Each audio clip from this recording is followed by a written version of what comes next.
Hi అండి. Welcome to my channel Shri Shiva Ganga 369. మేమైతే రాజంపేటకు దగ్గరలో ఉన్నటువంటి భువనగిరి గట్టు లక్ష్మీనరసింహస్వామి టెంపుల్కి అయితే వెళ్ళామండి.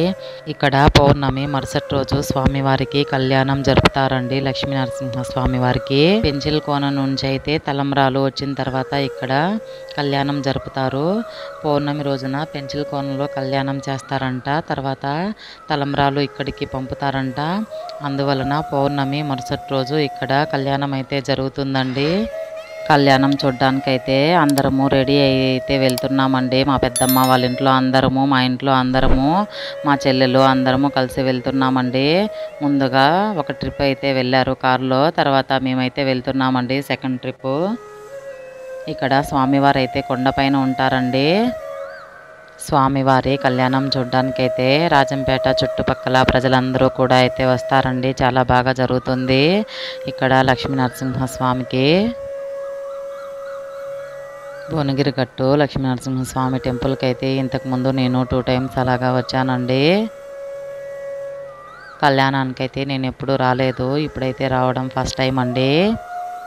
మేమందరం ఇలాగా గర్భగుడి లోపలికి అయితే వెళ్తున్నామండి.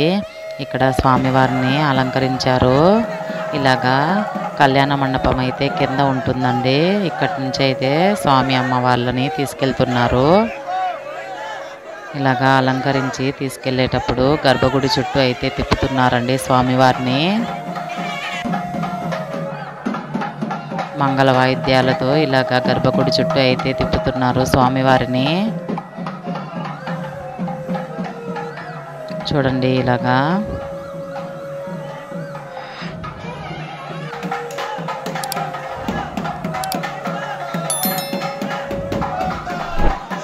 మేము ముందుగా ఇక్కడ గర్భగుడిలో ఉన్నటువంటి లక్ష్మీనరసింహస్వామిని దర్శించుకొని ఇక్కడ టెంకాయలు కొట్టుకొని తర్వాత కళ్యాణం చూడడానికైతే కళ్యాణ మండపానికి వెళ్ళామండి. కిందనే అయితే కళ్యాణ మండపం ఉంటుంది. ఇక్కడ చూసారా మొలకలు అయితే కట్టారు కుంపట్లల్లో పోసి. ఈ వైశాఖ పౌర్ణమిని మొలకల పౌర్ణమి అని కూడా అంటారు. నేనైతే ఇలాగా కుంపట్లల్లో చూడడం ఫస్ట్ టైం అండి. అమ్మమ్మ వాళ్ళ సైడ్ కూడా అమ్మ అంటుంది. ఇలాగా కుంపట్లల్లో ధాన్యాలు పోసి మొలకలు ఎత్తిచ్చిన తర్వాత పౌర్ణమి రోజు అన్ని గుళ్ళల్లో పెట్టేసి ఇలాగా దండం పెట్టుకుంటారంట. ఇలాగా ప్రతి గుడికి ఒక కుంపటి తీసుకెళ్తారంటండి. చాలా బాగున్నాయి కదా. ఇలాగా మా అమ్మ మా పెద్దమ్మ అయితే చెప్తూ ఉంటారండి. ఇలాగా పౌర్ణానికి 3 days ముందరగా కుంపట్లు తెచ్చుకొని కొద్దిగా హెల్తీగా అయితే ఇసుక నింపుతారంట. తర్వాత 5 రకాలు ధాన్యాలు పోసి పైన పల్చగా చిన్న చిన్న ఇసుక ఉంటుంది కదా, అది చల్లుతారంటండి. తర్వాత మధ్య మధ్యలో డైలీ కూడా వాటర్ అయితే చల్లుతూ ఉండాలంట. పౌర్ణమి రోజుకి మొలకలు వచ్చేస్తాయంట. ఇక్కడ చూసారా మా అమ్మ మా వదిన పిల్లలము అందరము అయితే టెంకాయలు కొట్టుకొని తర్వాత కింద కళ్యాణం చూడడానికి అయితే బయలుదేరామండి.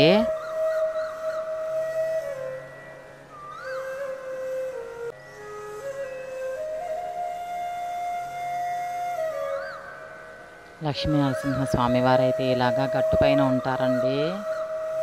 కొంచెం కింద భాగంలోనే పెద్ద కళ్యాణ మండపం అయితే ఉంటుంది. ఇక్కడ కళ్యాణం జరుపుతారంట. చూడండి ఇక్కడే లోపల వెళ్ళాలండి. చూసారా పైన లక్ష్మీనరసింహస్వామి వారు అయితే ఉన్నారు.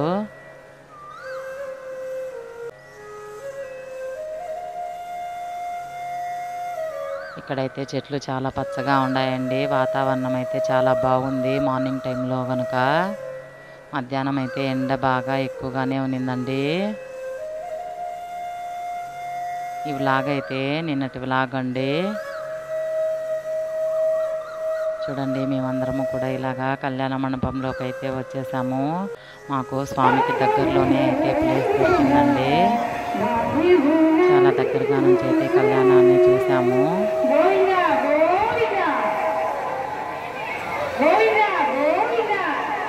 చాలా బాగా జరిగిందండి ఇక్కడైతే కళ్యాణము. ఇప్పుడు అందరూ కూడా కళ్యాణాన్ని అయితే చూడండి.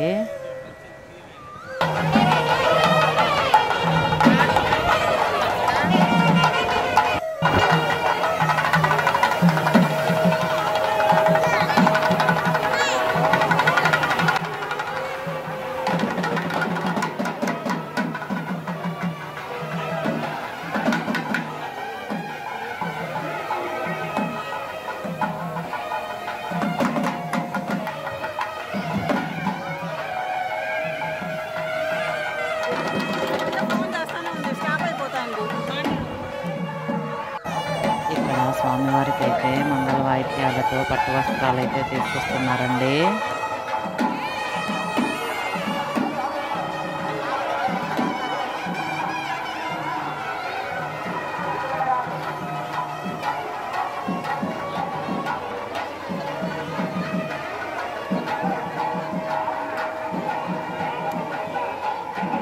ఇక్కడ స్వామివారి కళ్యాణం చూడడానికి అయితే మా అత్త వాళ్ళు కూడా అయితే వచ్చారండి. మా ఊళ్ళో అందరూ కూడా అయితే వచ్చారంట. మా అత్తని చూడగానే మా లేఖన జ్ఞానిక అయితే మా అత్త దగ్గరికి అయితే వెళ్ళిపోయారు. మా అత్త దగ్గర ఒక 2 అవర్స్ అలాగా స్పెండ్ చేశారండి. కళ్యాణం జరిగినంతసేపు మా అత్త దగ్గరే అయితే కూర్చొని ఉన్నారు. చూడండి ఇక్కడ లేఖనాకి ఆకలి అయితే అరటిపండు అయితే తింటుంది. చూడండి ఇక్కడ మా అత్త అయితే తీసుకుంటుంది పిల్లల్ని ఇద్దరిని కూడా.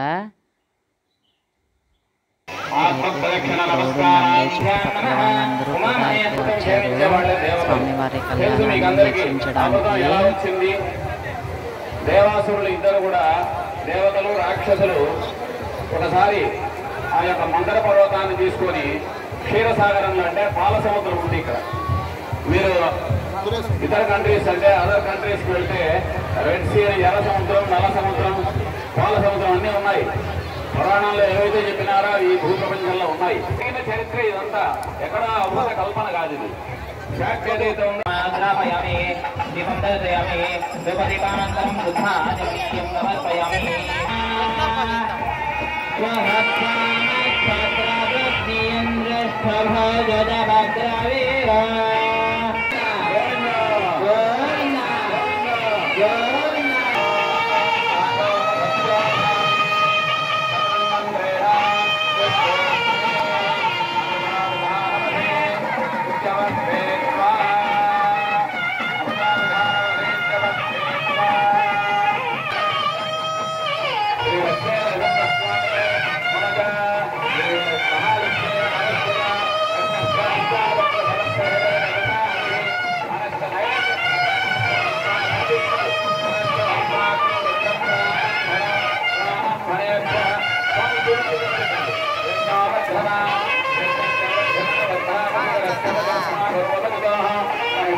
లక్ష్మీ నృసింహస్వామినః దంపత్యోః దీర్ఘమాయుష్మతో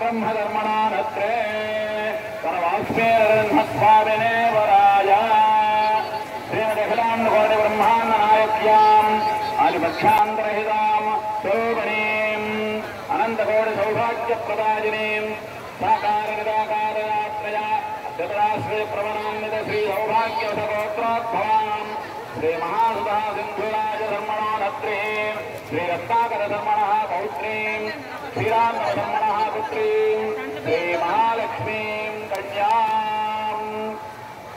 నీళ్ళే మళ్ళా మాంగళ్య ధారణ జరుగుతుంది. అందరూ కూడా ఆ మాంగళ్యానికి నమస్కారం చేస్తుంది. ఓం నమో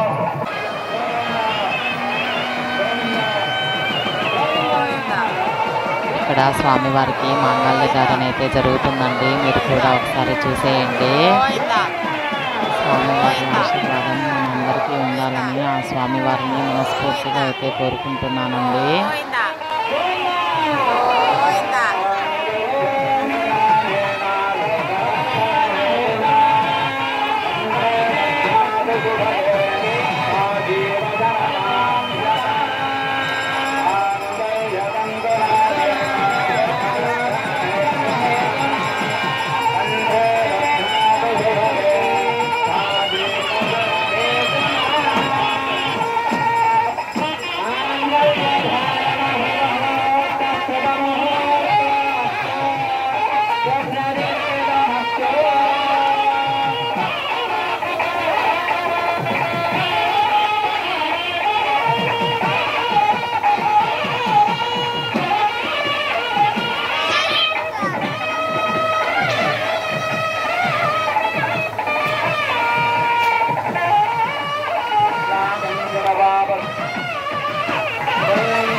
ముత్యాల తలంబ్రాలు స్వామివారి పైన పోస్తున్నారు.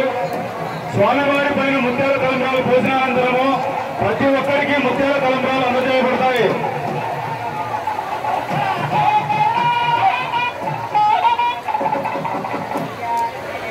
కార్యక్రమం అనంతరము స్వామివారి కళ్యాణం ఇంకా ఉంది. అందరూ ఎక్కడ వాళ్ళు అక్కడే కూర్చోవాలి, ఎవరు లేవద్దు. మీకందరికీ ప్రతి ఒక్కరికి ముత్యాల తలంబ్రాలు అందజేయబడతాయి. స్వామివారి పైన పోసినటువంటి ముత్యాల తలంబ్రాలు స్వామివారి పైన పోసిన